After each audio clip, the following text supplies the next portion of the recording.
Genghis Khan की वसीयत के लिए, अपने बाबा नोयान का इंतकाम लेने के लिए मैं किसी हद तक भी चला जाऊंगा। मैं कसम खाता हूँ, मेरा जीना और मरना काली रूहों के लिए होगा। वालियार कूचों की तरह मैं सिर्फ सोना जमा नहीं करूंगा, बल्कि अपने आबा व अजदाद के लिए कुछ करके दिखाऊंगा। अगर तुम में से कोई इस मुकद्दस राह से खौफज़दा है तो वो जा सकता है। मेरा बुज़दिलों से कोई ताल्लुक नहीं है।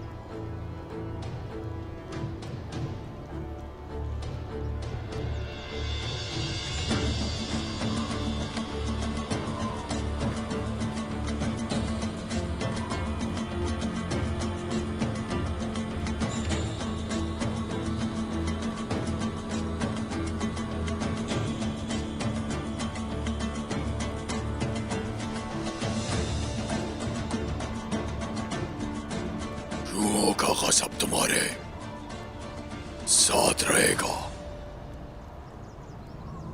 चले जाओ।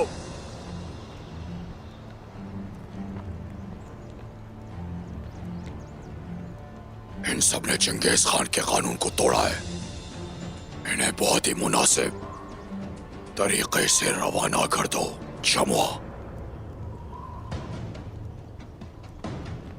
हम तादाद में कम हैं, इन्हें राजी करना होगा। वो सब मेरे लिए मर गए। फिक्र ना करो, हमारे अपने जंगजू होंगे।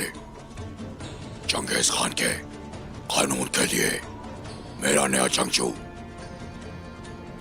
निकोला होगा। क्या निकोला को यह मालूम नहीं होगा कि हमने यारकुचू से बगावत की है? अगर उसे मालूम हो गया तो वो हमारा साथ नहीं देगा। वो गेहातू से बगावत नहीं करेगा। निकोला को पता बिल्कुल भी नहीं चलेगा।